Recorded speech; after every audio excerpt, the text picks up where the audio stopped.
Hello everyone. आज हमारे साथ जुड़े हैं डॉक्टर मारुति अशोक बिरादार। इन्होंने अपना यूजी आयुर्वेद महाविद्यालय सायन मुंबई से पूरा किया है और इस साल AIAPGD 2025 में ऑल इंडिया रैंक 10 लाया है। मारुति, आपको इसकी बहुत बहुत शुभकामनाएं। Thank you so much ma'am. इसका सारा श्रेय जो डॉक्टर अजित पाटिल और उनकी पूरी आयुर्वेद टीम को ही जाता है। जी। मारुति, चलिए शुरुआत करने के पहले सबसे पहले आप अपने फैमिली बैकग्राउंड के बारे में थोड़ा बताना चाहेंगे कि आप कहाँ से बिलोंग करते हैं एंड आपकी फैमिली में कौन कौन है और उनका आपकी स्टडी जर्नी में क्या रोल रहा है। मेरे फैमिली में मेरे माता पिता, मेरे तीन बड़े बहन हैं और हम दो भाई हैं। मेरे पापा जो है वो फर्टिलाइजर्स की दुकान पे मुनीम है और मेरी माँ जो है वो हाउस वाइफ है। हम मैं जनरली प्रॉपर नांदेड़ से बिलोंग करता हूँ। नांदेड़ में मेरा गांव वल्लंगी करके है। और आज मैं जहाँ तक यहाँ तक पहुँचा हूँ वो सब मेरे माता पिता की वजह से ही पहुंचा। जी, बहुत अच्छा लगता है आपके परिवार ने हमेशा आपको आपके मोटिवेट किया है आपकी पूरी जर्नी के अंदर। अच्छा मारुति, आपने AIPGD की जर्नी कब शुरू की थी? हाँ मैम, मैंने अपनी एबिलिटी की शुरुआत फोर्थ ईयर में ही स्टार्ट किया था। आप जितना जल्दी अपनी प्रिपरेशन स्टार्ट करोगे उतना आपके लिए मतलब ज़्यादा टाइम मिलेगा। अगर फोर्थ ईयर में स्टार्ट करें तो आपको इंटर्नशिप में जाने के बाद एक बर्डन नहीं लगेगा कि इतना सिलेबस वास्ट है, क्योंकि आप फोर्थ ईयर में आपका मैक्सिमम सिलेबस कवर हो जाता है। तो वो जो बर्डन है वो आपका, अगर पहले से स्टार्ट किया है तो उतना बर्डन नहीं आएगा। और आपका पॉजिटिव वे रहेगा कि आपने फोर्थ ईयर में मैक्सिमम सिलेबस कवर कर लिया है। इसलिए मैं कहना चाहूंगा कि आप जितना जल्दी स्टडी स्टार्ट कर सकते हो उतना जल्दी स्टडी सब स्टार्ट कीजिए। जी, आपने बिल्कुल सही कहा कि जितना जल्दी हम हमारा प्रिपरेशन स्टार्ट करते हैं उतना जल्दी हमें सिलेबस कवर करने के लिए भी टाइम मिलता है और फिर एक साथ उतना बर्डन भी नहीं आता है। अच्छा मारुति, क्या आपको कभी लगा था कि ऑल इंडिया रैंक में आप कभी टॉप 10 ला पाएंगे? हाँ मैम, जैसे मैंने फोर्थ ईयर में अपना प्रिपरेशन स्टार्ट किया था, जब मैंने प्रिपरेशन स्टार्ट किया था तब मैंने एक अपना टारगेट रखा था कि मुझे टॉप 10 में आना ही है। तो इस हिसाब से मैंने अपना प्रिपरेशन चालू चालू रखा और आज मैं ऑल इंडिया रैंक 10 आ पाया हूँ। ओके। अच्छा, अब मारुति, फोर्थ ईयर में आपका डेली रूटीन कैसा था? हाँ, फोर्थ ईयर में तो मेरा बेसिक मतलब सर का जो सिलेबस है वो पूरा करना इतना ही एम था। तो इस हिसाब से जब फोर्थ ईयर में स्टार्टिंग में सुबह 6 बजे उठ के सबसे पहले तो जो क्वेश्चन ऑफ द डे है उसी से शुरुआत होती थी। उसके बाद मैंने चरक चिकित्सा जो चिकित्सा सूत्र है वो अलग से निकाल के रखे थे, तो वो सुबह श्लोक पाठ करता था। उसके बाद जो अष्टांग सूत्र स्थान के जितने भी श्लोक है इम्पोर्टेंट वो सुबह करता था। उसके बाद हॉस्टल से कॉलेज जाने के लिए जितना टाइम लगता था उस टाइम में मैं ऑडियो लेक्चर सुनते सुनते कॉलेज जाता था। कॉलेज जाने के बाद सुबह सबसे पहले तो हमारा मेरे सीनियर थे सुबोध पाल सर, तो हमारा संहिता वाचन लेते थे।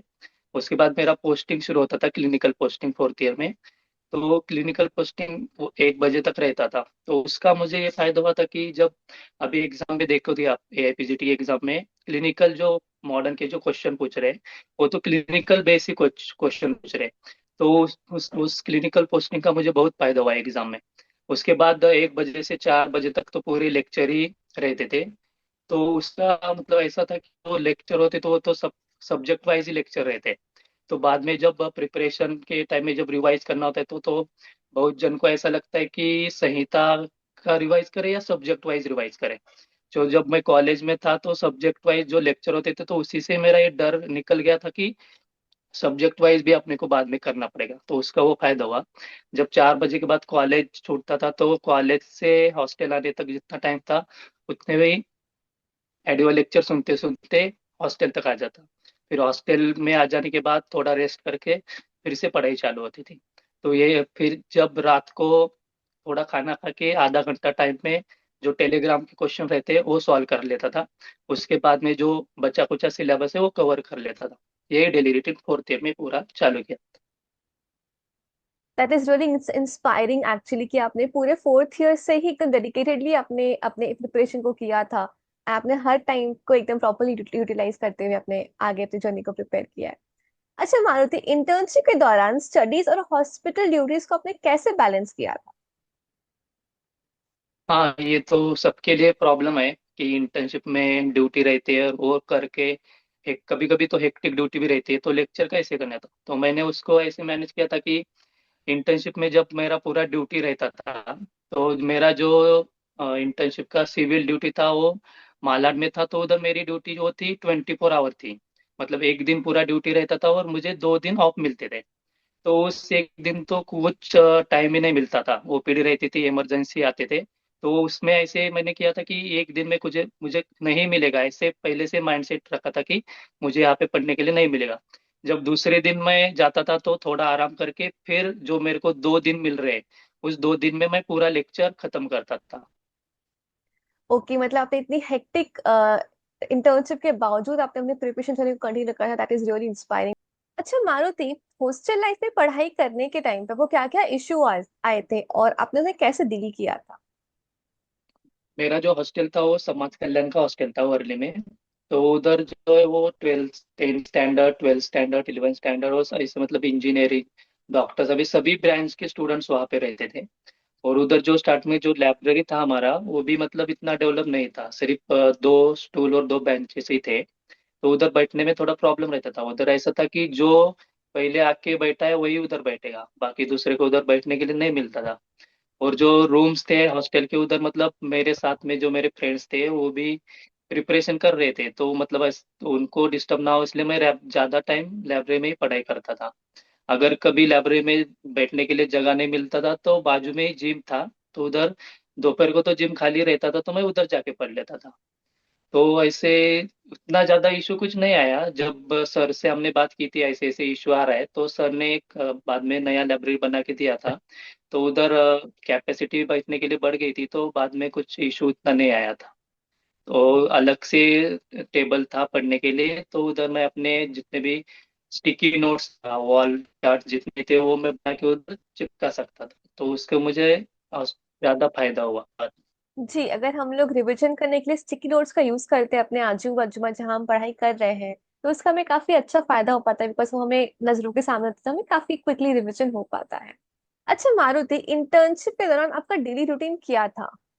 मेरा जो इंटर्नशिप था वो 3 फेजेस में डिवाइड था। जो पहले 6 महीने थे वो मेरे कॉलेज में ही थे। तो कॉलेज का डेली रूटीन ऐसा था कि सुबह 6 बजे उठ के क्वेश्चन ऑफ द डे से शुरुआत होती थी, उसके बाद जो श्लोक तक था। और उसके बाद जब कॉलेज की ड्यूटी हमारी सुबह 9 बजे से होती थी, 9 बजे 4 बजे तक।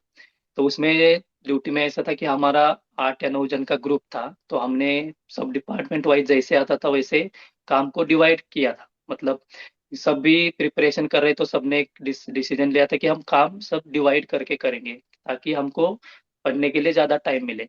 तो उससे मुझे अब फायदा हुआ कि टाइम ज़्यादा मिलता था पढ़ने के लिए। अगर कुछ मतलब डिपार्टमेंट में जैसे काय चिकित्सा, पंचकर्म और सर्जरी डिपार्टमेंट में काम ज्यादा था, ड्यूटी हेक्टिक रहती थी, तो उधर जैसे ही कुछ टाइम मिला, 5 मिनट 10 मिनट, तो उधर जो इजी सब्जेक्ट है जैसे द्रव्य हो गया, मिसलेनियस टेस्ट हो गया, तो वो रिवाइज करते थे। जब ड्यूटी खत्म हो जाती तो 4 बजे के हॉस्टल में जाके फिर थोड़ा आराम करके फिर से जो लेक्चर या सिलेबस बाकी बचा है वो कवर कर लेता था। और उसके बाद जो मेरा 3 मंथ उसके बाद मेरा सिविल स्टार्ट हो गया था। जो मेरा सिविल था तो उसका ऐसा था कि मेरा 24 आवर ड्यूटी था, और उसके बाद 2 दिन का मुझे छुट्टी हॉलीडे था। तो उस 24 आवर में ऐसा कुछ टाइम ही नहीं मिलता था, क्योंकि ओपीडी रहती थी, इमरजेंसी चालू होता था। तो उधर तो बहुत हेक्टिक था। तो मैंने पहले से अपना माइंडसेट ऐसा बनाया था कि मुझे एक दिन कुछ पढ़ने के लिए मिलेगा ही नहीं, तो जो 2 दिन मिलते हैं उसका मैं पूरा इस यूज कर सकूं। तो एक दिन 2 दिन में जब छुट्टी मिलती थी तो मैं सारा सिलेबस उसी 2 दिन में कवर कर लेता था। मेरा सिविल खत्म हो गया था, तो आखिरी के 3 महीने में पीएससी के टाइम में मैं पूरा रिवीजन पे ही शिफ्ट हो गया था। ओके, मतलब आपने आपके इनिशियल फेज में प्रिपरेशन के ऊपर ध्यान दिया और फिर एंडिंग में रिवीजन पर ध्यान दिया। दैट इज वेरी इंस्पायरिंग कि आपने आपके इतने हेक्टिक इंटर्नशिप के बावजूद आपने टाइम निकाला और अपने प्रिपरेशन को एकदम कंसिस्टेंटली करते हुए चले हैं, एंड उसी की वजह से आपको इतना अच्छा रिजल्ट भी मिल पाया। अच्छा मारुति, अभी हमारे जो जूनियर्स हैं, जो भी करंट इंटर्नशिप कर रहे हैं, उनके रूल्स काफी थोड़े चेंज हो चुके हैं। तो अब 6 महीना उन्हें पीएचसी या तो सिविल करना होता है। तो इससे जो है सिचुएशन काफी थोड़ी टेंस हो गई, काफी थोड़ा शेड्यूल हेक्टिक हो गया है। तो आप उन्हें क्या सजेशन देना चाहेंगे अपनी तरफ से? यस मैम, उनके लिए तो अभी डू और डाई सिचुएशन हो गई है। तो उनको ये कहना चाहूंगा कि आप मतलब ड्यूटी जाने से पहले अपने जो लेक्चर है वो खत्म करो, और आने के बाद जितना आपको टाइम मिलता है उसमें आपका सब सिलेबस लेक्चर जो भी हो वो पूरा कवर कर लो। ऐसा नहीं कि ड्यूटी कितना या 6 आवर 8 आवर या 12 आवर का रहेगा मैक्सिमम। तो उसमें आप ऐसा करो कि आपको जितना, ऐसा नहीं पूरा आप दिन हेक्टिक ड्यूटी में रहेगा लेकिन पूरा दिन ही काम रहेगा, ऐसा कुछ नहीं है। तो जितना ही 5 या 10 मिनट या आधा घंटा मिलता है तो उसमें कुछ पॉकेट डायरी बनाओ, कुछ ट्रिक्स बनाओ। जो मैंने किया था वो जैसे कांटेक्ट नंबर वैसा बना के पढ़ते रहो। मतलब आपके पास अभी टाइम खुद निकालना ही पड़ेगा। आपको टाइम नहीं मिलेगा, अभी आपको खुद को निकालना है। तो जैसे जैसे आपको टाइम मिलता है वैसे उसको मैनेज करो। बस यही कहना चाहूंगा। जी, आपने बिल्कुल सही कहा कि अब जो रूल्स चेंज हो चुके हैं वो हो चुके हैं, और अब जिस पे हमने पैर रखा है तो हमें उसे पार करना ही है। तो हमें जितना भी थोड़ा थोड़ा टाइम मिलता है हम उसे अच्छे से एफिशिएंटली अगर यूज करेंगे, टाइम ना वेस्ट करते हुए, डिस्ट्रैक्शंस को दूर रखते हुए अगर हम अपने पढ़ाई पे फोकस करेंगे तो हमें डेफिनेटली एक अच्छे रिजल्ट्स मिल सकते हैं। अच्छा मारुति, क्लास के नोट्स में से सबसे कौन से आपके लिए सबसे ज्यादा हेल्पफुल साबित हुए थे प्रिपरेशन के लिए? वैसे देखा जाए तो सर के सभी नोट्स बहुत इम्पोर्टेंट है। हर एक नोट्स को आपको पढ़ना ही है। उसमें से ज्यादा बात करूँ तो MRI notes, mix notes, random notes और इम्पोर्टेंट नोट्स, वो तो बहुत इंपॉर्टेंट है। उसके बाद सर जब भी एट द एंड, मतलब एग्जाम के एंड होने तक जो भी आपको सर नोट्स दे रहे, वो सब नोट्स आपको पढ़ना ही पढ़ना है। हर एक नोट्स आपको यूजफुल है। अभी इस टाइम हमारे एग्जाम में अगर क्वेश्चन देखा तो हर नोट से, मतलब जितने भी नोट्स है, कहीं ना कहीं से आपको तो हर एक क्वेश्चन मिल ही जाएगा। तो आपको सभी नोट्स पढ़ना है। जी, मतलब सारे नोट्स में इंपॉर्टेंट है, मगर अगर कोई स्पेसिफिक है तो वो एमआई नोट्स में सबसे ज्यादा हेल्पफुल साबित हो सकते हैं। अच्छा मारुति, आपको क्लास में से कौन सी चीज थी जिसने आपको ईयर 10 तक पहुंचने में मदद की थी, और जो नए एस्पिरेंट्स को फॉलो करनी चाहिए? सबसे इम्पोर्टेंट तो डॉक्टर अजित पाटिल सर, मतलब उन मुझे तो ऐसा लगता है कि स्टूडेंट से ज्यादा मेहनत सर ही करते हैं। क्योंकि सर का जब भी वीकली टेस्ट होता है तो उसके रिजल्ट के बाद हमेशा सर कुछ मोटिवेशनल कोट्स या वीडियो जरूर डालते हैं, क्योंकि उनको पता है कि अगर किसी को कम स्कोर आ रहा है तो उसको कैसे बूस्ट करने का है। उसके बाद जो है क्लास के जो मेंटर्स रहते हैं, जैसे मेरे लिए मेंटर डॉक्टर पूजा मैम, डॉक्टर सोमनाथ सर और डॉक्टर सर, तो मेंटर्स, मतलब उनका जब भी टेस्ट होता था तो अगले दिन ही कॉल आता था कि स्कोर कैसा आया है, क्या गलतियां हो रही है, क्या तुमको और स्कोर बढ़ाना चाहिए। तो यही बात मुझे अच्छी लगी। और मेरा जो ऑल इंडिया रैंक 10 है वो आने के लिए सबसे ज्यादा इम्पोर्टेंट तो सर के नोट्स ही है। सर के जितने भी नोट्स है, एक्स्ट्रा पॉइंट से लेकर सभी सब्जेक्ट वाइज नोट्स, वो वो चीजों भी मेरे को बहुत इम्पोर्टेंट थी मेरे इस जर्नी में। जी, जो हमारे मेंटर्स होते हैं वो हमें काफी गाइडिंग लाइट की तरह काम करते हैं कि हमें कहाँ कमी हो रही है, कहाँ हम कैसे इंप्रूव कर सकते हैं। वो हमें काफी हेल्प करते हैं और हमारे प्रिपरेशन की जर्नी में काफी ज्यादा आसान भी बना देते हैं वो लोग। अच्छा मारुति, इस पूरी जर्नी में आपके लिए सबसे मुश्किल पल कौन सा था और आपने उसे कैसे ओवरकम किया था? हाँ, सबसे मुश्किल पल तो तभी था जब मेरा इंटर्नशिप चालू हो गया था, तभी मेरे दादी की डेथ हुई थी। तो वही मेरा कठिन पल था। और उसके बाद मैं आ जाने के बाद फिर से अपना स्टडी स्टार्ट किया था। ओके, अच्छा मारुति, क्या आपकी पढ़ाई में कभी गैप आया था, और अगर आया था तो आपने उसे दोबारा मोटिवेशन कैसे रीगेन किया था उस चीज के लिए? हाँ, गैप तो तभी जब मेरी दादी की डेथ हुई थी तभी आया था। उसके बाद गैप ऐसे कभी कुछ आए नहीं और कभी आने ही नहीं दी, क्योंकि मेरा एक टारगेट था कि टॉप 10 रैंक लाने का ही है। तो उस हिसाब से मैंने अपना प्लानिंग भी बनाया था। तो गैप कभी आने ही नहीं दिया। दैट्स रियली इंस्पायरिंग कि आपने कभी गैप आने ही नहीं दिया अपनी प्रिपरेशन जर्नी में, अपने पूरा जो अपने कंसिस्टेंसी से पूरा मेंटेन करते हुए चले हैं, शायद इसीलिए आपका इतना अच्छा एयर रैंक आ पाया है। अच्छा मारुति, आपने रिविजन को कैसे प्लान किया था और कैसे मैनेज किया था उसे? रिवीजन के लिए जब मैंने फोर्थ ईयर में क्लास ज्वाइन किया था तो तभी मेरा एक प्लान था कि जो भी चीजें मेरे को बाद में इंटर्नशिप में रिवाइज करनी थी उसको मैंने अलग से निकाला था। जैसे एक चैप्टर लिया अगर संहिता का, तो इसको मैंने डिवाइड किया था। जैसे उसका श्लोक का पार्ट अलग निकाल के सभी श्लोक एक जगह पे किए थे। जो सर लेक्चर में, ऑडियो लेक्चर में बोलते हैं कि ये इम्पोर्टेंट है, तो उधर इम्पोर्टेंट करके लिखा था। और सर बोलते हैं कि ये प्रीवियस ईयर आया था, BHU में आया था, ऐसे मतलब ये नए में आया था, तो उसको अलग से लिखा था। और जो टेस्ट है, जो टेस्ट फोल्डर है, जो चैप्टर वाइज टेस्ट है, उसमें भी जो क्वेश्चन है उसके अलग से टिक करके, जब अगली बार रिवाइज करता था तो वही मेन चीज थी जो आंखों के सामने आ जाती थी और वो जल्दी रिवाइज होता था। और रिवीजन का ऐसा था कि मतलब हर चीज ऐसे नहीं कि आप बुक खोल के रिवाइज करो। जैसे मेरे ऐसे किया था कि जब मैं घर हॉस्टल से निकलता तो बाहर जो चीजें मेरे को दिखती थी, जैसे कि एग्जांपल अभी इधर था वर्धमान स्टोर करके, तो वर्धमान से मुझे पता है कि वर्धमान एक एरंड का पर्याय है, तो ऐसे ही रिवाइज किया था। और जैसे ही था कि दीप्ति स्टोर्स, तो दीप्ति स्टोर से ऐसे कि दीप्त जो है वो एक नासार हो गए, तो ऐसे मैं चीजों को रिवाइज करते गया। और जो जो टाइप्स रिवाइज करने रहते हैं नंबर्स ज्यादातर वो बहुत मुश्किल लगते हैं स्टूडेंट्स को, तो मैंने उसको ऐसे किया था कि मैं फर्स्ट ईयर में मैं जब सीआर था तो मुझे सबके नाम और रोल नंबर पता ही थे, तो उसका यूज मैंने इधर किया कि सबके जो रोल नंबर है उनके नाम के सामने मैंने ट्रिक रख दी। जैसे अभी एग्जांपल है जिसका रोल नंबर 56 है, तो उसका कांटेक्ट मैंने 56 नाम और उसके सामने उन्माद, मतलब उन्माद के अपने को प्रकार पता है कि चरक ने 5 बताए और सुश्रुत और वाग्भट ने 6 बताए, तो वो 56 से जब भी उसका मैसेज को आला था तो वो रिवाइज हो जाता था कि उन्माद के प्रकार इतने थे। और जो द्रव्य द्रव्य का रिवाइज था वो ये ऐसे नंबर से याद किया था, रोल नंबर से। जैसे एग्जांपल बताना चाहूंगा तो जैसे 45 रोल नंबर जैसे मेरे फ्रेंड का, तो उसके सामने मैंने सेव किया था लवंग और रोहितक, तो लवंग और रोहितक का उससे क्या, फोर से मधु जो रस है, 5 नंबर से विपाक, और इवन और से वीर्य पता चलता है। तो ऐसे करके मैंने सबका जितने भी मेरे फ्रेंड थे उनका रोल नंबर ऐसे ही सेव किया था, जब भी उनका कॉल आता था तो वो सब रिवाइज हो जाता। और एक चीज ऐसी थी कि जब भी अपन व्हाट्सएप पे स्टेटस रखते तो अपन को ऐसे लगता है कि चलो किसने देखा है, किसने लाइक किया है, तो मैंने वो सेव करके था तो वो देखते टाइम मेरा सब रिवाइज हो जाता था। और मैक्सिमम जो चीजें रिवाइज थी वो क्योंकि अब अगर सर को आप ब्लाइंडली फॉलो करोगे ना तो आपका 7 या 8 बार रिवीजन ऐसे ही हो जाएगा, क्योंकि सर का जो वीकली सिलेबस रहता है वो रिपीट होते रहता है। तो ऐसे खुद से मैंने कुछ रिवाइज नहीं किया था, मैंने सिर्फ सर के वीकली सिलेबस को फॉलो करके, तो मेरा 7 या 8 बार रिवाइज करके हो गया था एंड तक। It is a really interesting thing कि हम लोग कॉन्टैक्ट नंबर यूज करके या फिर अपने आजू बाजू की चीजों को देखते हुए भी रिवीजन कर सकते हैं, जो कि हम लोग पढ़ाई के अलावा बाहर भी हमारे सराउंडिंग से भी हमारा रिवीजन बराबर हो सकता है। और अगर हम हमारे जो वीकली सिलेबस उसे फॉलो करते हैं जैसे हमने बताया, तो भी उससे हमारा एक अच्छे नंबर ऑफ टाइम्स रिवीजन हो जाता है।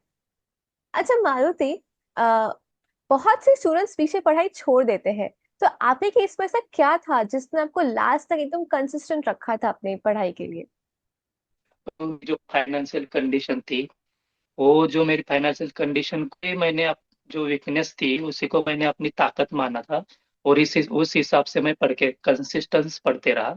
और दूसरा जो चीज मेरे पेरेंट्स, क्योंकि उनके पास ऐसी कुछ चीजें नहीं थी कि वो मुझे अफोर्ड कर सके, फिर भी वो मेरे लिए इतना कर रहे थे, तो वो एक चीज थी कि मेरे को भी उनके लिए कुछ करना था, इसलिए मैं पूरे फोर्थ ईयर और इंटर्नशिप का ऐसे 2.5 साल पूरे कंसिस्टेंसी के साथ पढ़ते रहा।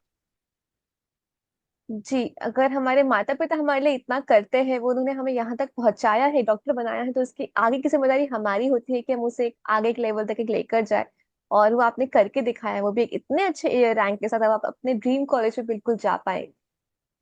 अच्छा मारुति, एग्जाम से कितने समय पहले आपने पूरी तरह से रिवीजन मोड में खुद को शिफ्ट कर लिया था?